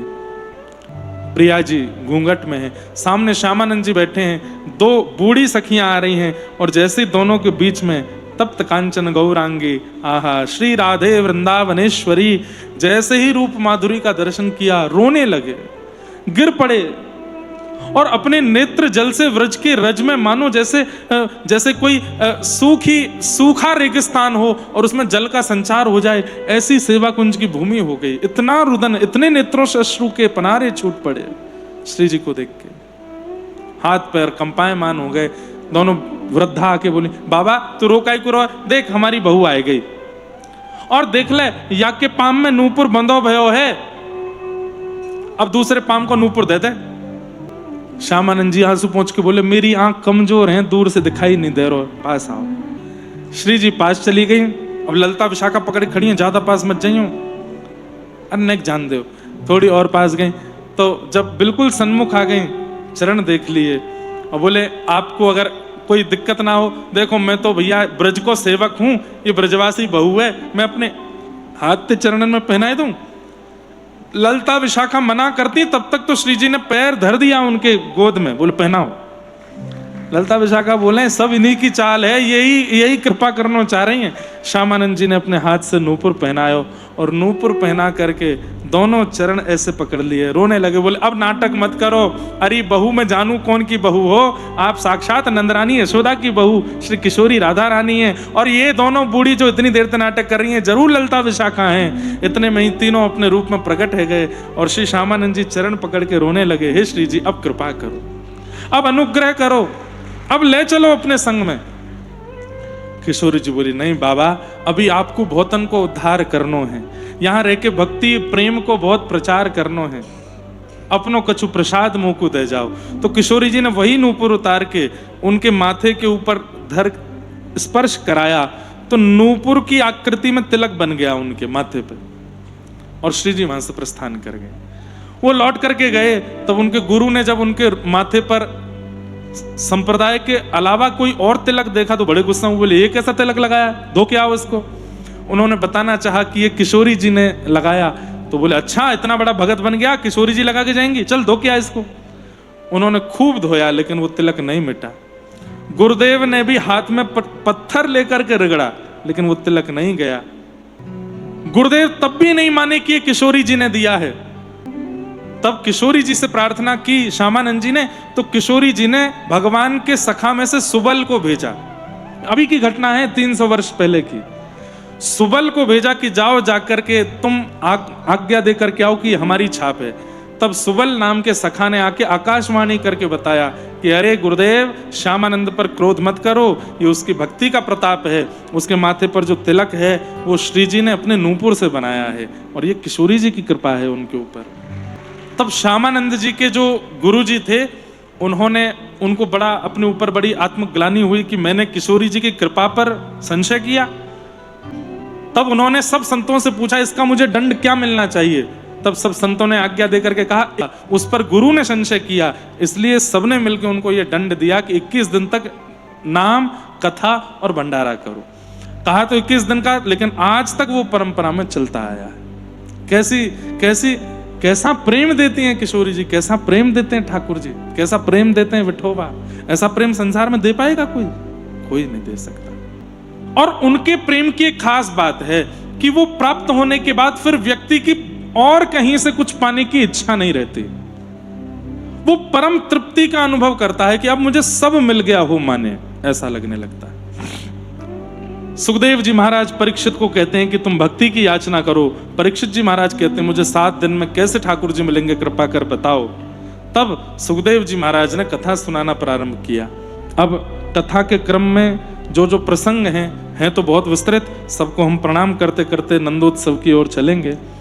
आगे सृष्टि का प्रसंग सुनाया गया, जहां स्वयंभू मनु शत्रुपा के 2 पुत्र 3 पुत्री हुई आकुति देवहूति प्रसूति, 2 पुत्र हुए प्रियव्रत उत्तानपाद, जिनमें देवहूति माता का विवाह कर्दम ऋषि के साथ हुआ और इनके घर भगवान कपिल रूप में प्रकट हुए। बोलो कपिल भगवान की। तत्पश्चात ध्रुव चरित्र की कथा आई। उत्तानपाद राजा के पुत्र ध्रुव जी, जिन्होंने 5 वर्ष की अवस्था में भगवान का दर्शन किया, ऐसे ध्रुव जी का प्रसंग आया, उन्हें प्रणाम करते हैं। ये सब प्रसंग बहुत विस्तृत से सुनाने के हैं, लेकिन हमें जल्दी जल्दी नंदोत्सव करना है, इसलिए हम प्रसंगों को प्रणाम करते हैं। यथा उचित जब अवसर मिलता है तो कथाओं में कहीं कहीं किसी प्रसंग का विस्तार कर देते हैं। नासिक दत्त धाम में जो 2 साल पहले 1 महीने की कथा हुई थी, उसमें प्रहलाद चरित्र तक का प्रसंग हो गया था, अब उसके आगे का रह गया है। अभी 19 तारीख से 15 दिन की कथा है वहां पर नासिक में। अगर महाराज जी आज्ञा करेंगे तो प्रहलाद चरित्र से आगे की कथा वहां होगी, नहीं तो स्वच्छंद वृंदावन रस के ऊपर वहां 15 दिन की चर्चा चलेगी। आप में से जो भी आ सकें 18 को यहाँ कथा विश्राम करके 19 से नासिक दत्त धाम में रहेंगे। वहाँ के नियम हैं, जितने भी भाई लोग आएंगे पहननी है और एक नियम धारण करके ही वहाँ रह के कथा सुननी है। नाम जप करो, सूर्य उदय से सूर्यास्त तक मौन रहो, किसी का स्पर्श मत करो, सोहनी करो, गायों की सेवा करो, संतों की सेवा करो, 3 बार गोदावरी स्नान, सुबह दोपहर शाम को।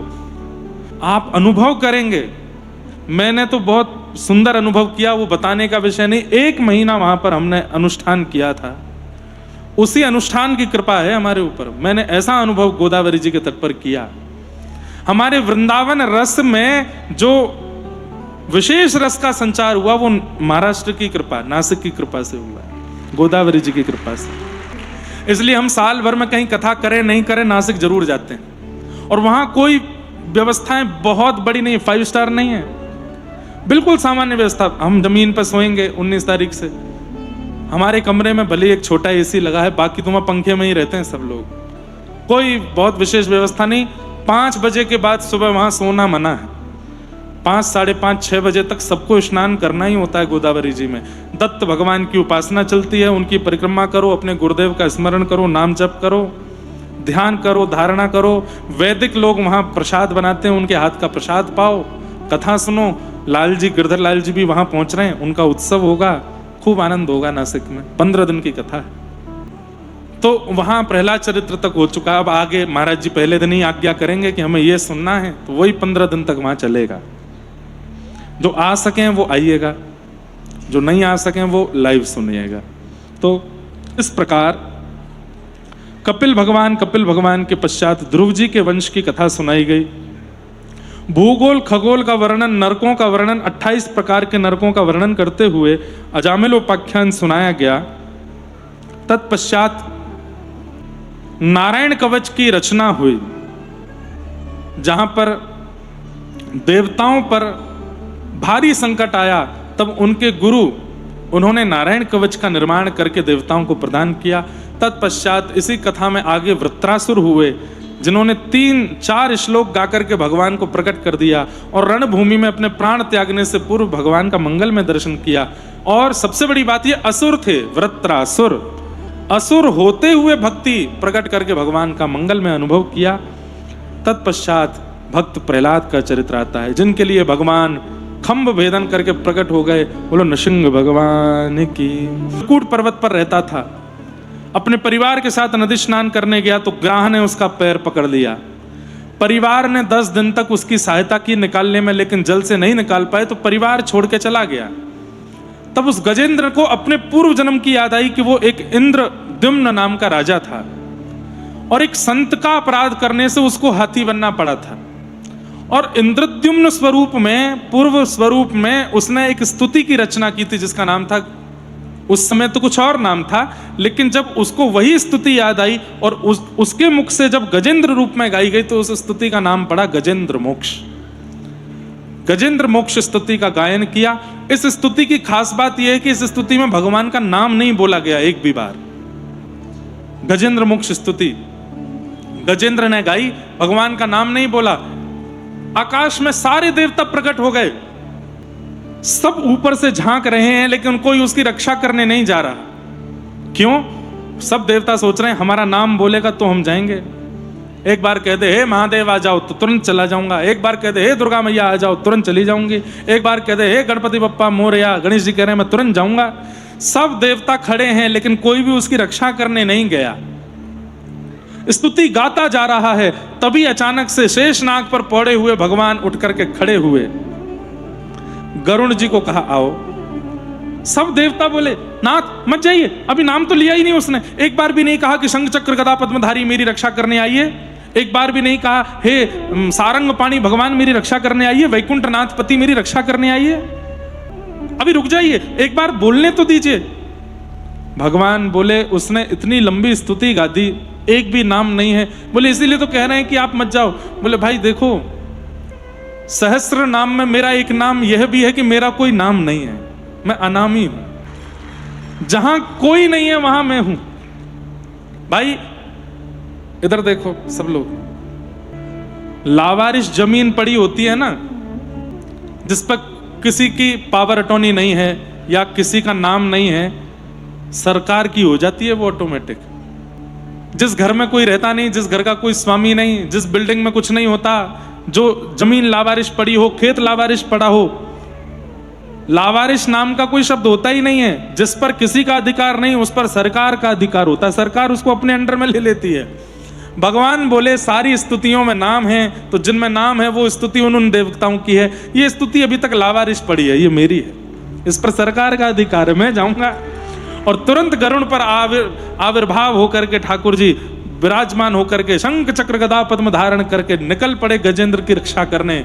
पूरी स्तुति में गजेंद्र ने नाम नहीं लिया, लेकिन जैसे ही आकाश की ओर देखा, गरुड़ पर विराजमान होकर के नारायण आ रहे हैं, तब स्तुति के अंत में कमल का एक पुष्प उस सरोवर से तोड़ करके आकाश की ओर करते हुए, नारायण खिल गुरु भगवन नमस्ते, मैं आपको प्रणाम करता हूं। अंत में भगवान का नाम लिया और भगवान ने सुदर्शन चक्र से उस ग्राह को नष्ट करके गजेंद्र की रक्षा की।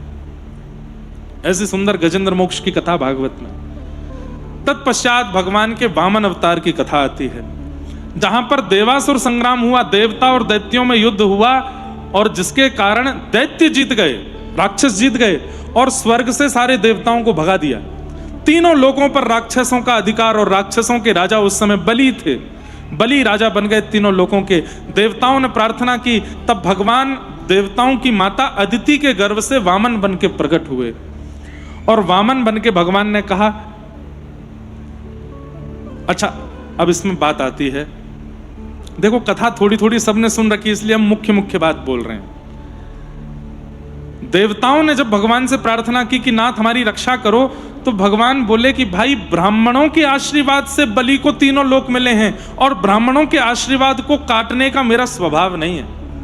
मैं ब्राह्मणों का आशीर्वाद नहीं काट सकता, भगवान होके भी। ब्राह्मणों के आशीर्वाद में कितना बल होता है। तो भगवान बोले हम भी ब्राह्मण ही बन के आएंगे, तभी हम कुछ कर सकते हैं। तो बोले कैसे आए। तब देवताओं की माता अदिति जी ने एक व्रत किया जिसका नाम था पयोव्रत, जिसमें केवल दूध पी करके ही रहा जाता। पयोव्रत का विधान आज भी लिखा है, पर बहुत कठिन है। पहले दिन एक गिलास दूध, दूसरे दिन, मतलब जैसे चंद्रमा की आकृति बढ़ती घटती है, वैसे उस पयोव्रत के प्रभाव से गर्भ में जो बालक के रूप में आए वो भगवान ही आए, और उन्हीं का जब अवतरण हुआ तो वो कौन कहलाए, वामन भगवान। आज भी यदि कोई माता इस पयोव्रत को करे, लेकिन वो कर नहीं पाएगी, उसको डॉक्टर्स अलाउ भी नहीं करेंगे, क्योंकि इस व्रत को करने के लिए धैर्य बहुत जरूरी है। इस व्रत को करने के लिए मन बुद्धि का एकाग्र होना बहुत जरूरी है। इस व्रत को करने के लिए स्वभाव में निर्मलता और सरलता का होना बहुत जरूरी है। इस व्रत को करने के लिए बहुत नाम जप किया गया हो तो ही ये व्रत संभवतः हो पाएगा, नहीं तो ये व्रत करने पर हो सकता है भीतर बहुत गतिविधियां विचित्र हो जाएं। अदिति जी ने वो व्रत किया, और उस व्रत के प्रभाव से भगवान वामन उनके गर्भ से प्रकट हुए। बोलो वामन भगवान की। वामन भगवान जन्म लेते ही थोड़ी अवस्था में आ गए, और जनेऊ संस्कार हुआ। तो हमारे यहाँ जनेऊ संस्कार में गुरुदेव के सामने जाकर के सारी दक्षिणा रख दी जाती है। जब बालक का जनेऊ होता है, उसको जितनी भी दक्षिणा, दान दक्षिणा मिलती है परिवार से, वो सब अपने गुरुदेव के चरणों में रख देता है। वामन भगवान ने घूम घूम करके दक्षिणा ली। आपके यहाँ भी जनेऊ संस्कार होता है, महाराष्ट्र में तो अभी भी ये सब नियम बचे हुए हैं। जनेऊ संस्कार में क्या होता है, जनेऊ यज्ञोपवीत होने के बाद में वो बालक कमंडल हाथ में लेता है, दंड हाथ में लेता है, लंगोटी पहनता है, खड़ाऊ पहनता है, ब्रह्मचारी। और जितने भी लोग वहां आए होते हैं, मौसी मौसाजी, चाचा चाची, काका काकी, दादा दादी, नाना, सबके आगे जाएगा, और वो बालक जाके कमंडल आगे करके कहता है, हे माते भिक्षाम देहि, मुझे भिक्षा दो। और वो लोग सामग्री लाए होते हैं, उसको वस्त्र देते हैं, अन्न देते हैं, ये सब होता है यज्ञोपवीत में। फिर जितनी सामान उसके पास इकट्ठा होता है, सबको ले जाके वो गुरुदेव के चरणों में देता है, जिन्होंने यज्ञोपवीत कराया। जैसे ही वामन भगवान ने समस्त सामग्री ले जा करके गुरुदेव के चरणों में अर्पित की, गुरुदेव ने कहा ये नहीं चाहिए वामन, तो क्या चाहिए। बोले बलि से तीनों लोक लेकर के आओ, हमको वही भिक्षा में चाहिए। तब भगवान वामन बलि के यहाँ गए। बलि यहाँ गुजरात में एक स्थान पड़ता है भरूच, वहां समुद्र के तट पर, जहां नर्मदा जी समुद्र में मिलती है, वहां यज्ञ कर रहे थे। दूर से वामन भगवान को आते हुए देखा तो बलि महाराज कहने लगे, मुझे तो ऐसा लगता है कि साक्षात मेरे यज्ञ से प्रसन्न होकर सूर्य नारायण आ रहे हैं, साक्षात अग्निदेव आ रहे हैं। जैसे द्वार पर आके खड़े हुए, इतने से थे वामन भगवान, छोटे से, ये हाथ में छत्र लेकर के, कमंडल लेकर के, गद मदरा से हाथ पैर, अत्यंत मधुर स्वरूप, और चौड़ी चोटी यज्ञोपवीत गले में पहने, केवल एक लंगोटी पहन के आ गए। वाम बलि दैत्यों का राजा और तीनों लोकों का स्वामी, वामन भगवान के सामने जाके खड़ा हो गया, चरणों में प्रणाम करके बोला, आज मेरे धन्य भाग्य, मेरे यज्ञ के प्रताप से एक दिव्य विप्र का मुझे दर्शन हुआ है। मांग लीजिए क्या चाहिए आपको। 3 पग जमीन चाहिए, वो भी अपने पैरों से नापूंगा मैं। बलि बहुत जोर से हंसा, हंसते हंसते गिर गया। बोले 3 लोगों के स्वामी के पास आकर के 3 पग जमीन मांग रहे हो, वो भी आपके पैरों से नपी हुई, छोटे छोटे से चरण हैं आपके। वामन बोले देना हो तो दो, नहीं तो हम जा रहे हैं। बलि बोला देता हूं देता हूं देता हूं। जैसे ही संकल्प करने के लिए हाथ में जल लिए, दूर खड़े शुक्राचार्य गुरु बोले, मुझे कुछ दाल में काला क्यों लग रहा है? ये इतनी देर से बलि कह रहा है मैं ये दे दूं वो दे दूं, वो, और सामने खड़ा विप्र कह रहा है कि मुझे 3 पग जमीन चाहिए, वो भी अपने पैर से नपी। यजमान दे रहा है और ब्राह्मण नहीं ले रहा है, इसका मतलब उसके ब्राह्मण होने में संशय है, वो ब्राह्मण नहीं है। ब्राह्मण मना नहीं करेगा, जो दोगे सब ले लेगा। आप 1 रुपया दो चाहे 1 करोड़ दो, सब स्वीकार है, मना नहीं कर सकता। ये मना कर रहे हैं, ये ब्राह्मण है, ये इस पर मुझको संशय हो रहा है। शुक्राचार्य जी ने नेत्र बंद करके ध्यान लगा करके देखा कौन है ये बलि के द्वार पर जो आए हैं। तभी देखा, आहा, सहस्त्र शीर्षा पुरुषा, सहस्त्राक्ष, सहस्त्रपात, सहस्त्र मुख वाले, सहस्त्र हाथ वाले, सहस्त्र पैर वाले, साक्षात का वरदान दिया। ये तुरंत विराट होकर के 2 पैर से तीनों लोग नाप लेंगे, तू कंगाल हो जाएगा। तीसरा पैर रखने के लिए जगह नहीं बचेगी, और दान पूरा नहीं किया तो तुझे नरक जाना पड़ेगा। ये सब देवताओं का षड्यंत्र है। सजल हो गए, अपने गुरुदेव के चरण पकड़ के बोले, गुरुदेव अगर ये ब्राह्मण है तो 3 पग से ज्यादा लेगा नहीं, और अगर ये परमात्मा है तो सब लूट के ले जाए, मुझे चिंता नहीं। और मेरे ऊपर तो आपकी कृपा है, मेरे ऊपर तो आपका अनुग्रह है कि आपने मुझे परमात्मा का दर्शन किया। गुरु की यही तो कृपा कि वो बता दे परमात्मा कौन। लेकिन शुक्राचार्य जी महाराज फिर भी नहीं माने, कमंडल में जाके बैठ गए कि मैं जल ही नहीं निकलने दूंगा संकल्प का, अपने शिष्य को लुटता हुआ नहीं देख सकता। जैसे कमंडल किया, जल नहीं निकला, तो वामन भगवान ने अपनी आसन में से कुशा निकाल के उसके तंतु में डाली, शुक्राचार्य जी की एक आंख पधार गई। कोई दे रहा है, कोई ले रहा है, तुम बीच में क्यों अड़ रहे हो? जैसे ही जल हाथ में आया, तुरंत वरदान दे दिया, वचन दे दिया, 3 पग जमीन में आपको प्रदान करता हूं। संकल्प देते ही भगवान विराट हो गए, 2 पग से तीनों लोक नाप लिए। तीसरा पग घुमा रहे हैं, ठाकुर जी कह रहे हैं, बलि मैंने 2 पग से तीनों लोक नाप लिए, अब तीसरा पग रखने के लिए कुछ नहीं बचा, बता तीसरा पग कहां रखूं? अगर नहीं बताएगा तो तुझे नरक जाना पड़ेगा। बलि ने कहा, महाराज मैं तीनों लोकों का स्वामी हूं, आपने 2 पग से तीनों लोक नाप लिए, पर लोकों का स्वामी तो अभी भी बैठा है। तीसरा पग सिर पर रखूं, मेरे तीसरा पग मेरे ऊपर रख दीजिए। आपने मेरी संपत्ति अपना ली, पर संपत्ति का स्वामी तो अभी भी बैठा है। भगवान तो इतने मोहित हो गए, तुरंत ठाकुर जी छोटे हो गए और बलि को अपने हृदय से लगा, तूने सिद्ध कर दिया कि तू प्रहलाद के वंश का वंशज है। अरे मैं तो तुझे छलने आया था, तुझे ठगने आया था, तेने हमको ही छल लिया। बलि ने तुरंत सिर नीचे किया। भगवान ने अपना चरण, बंधुओं ये सामान्य बात नहीं है, ठाकुर जी अपने चरण स्पर्श सबको नहीं देते। भगवान ने अपना चरण बलि के सिर पर रखा। प्रहलाद जी महाराज तुरंत प्रकट हो गए, करताल लेकर नृत्य करने लगे। अहो भाग्य, अहो भाग्य। बोले कैसे? हे नाथ, मुझ पर कृपा की थी, आपने अपना हाथ मेरे सिर पर रखा था, पर धन्य है ये बलि जो मेरे कुल में उत्पन्न हुआ, आपने सर्वांगीण चरण इसके सिर पर पधरा दिए, धन्य है। आज जिस गंगा में स्नान करते हैं लाखों लोग, करोड़ों लोग पापों को धुलते हैं, वो नख के धुलने से प्रकट होती है भगवान के चरणों से। वो चरण किसी के सिर पर रख दें, सामान्य बात नहीं।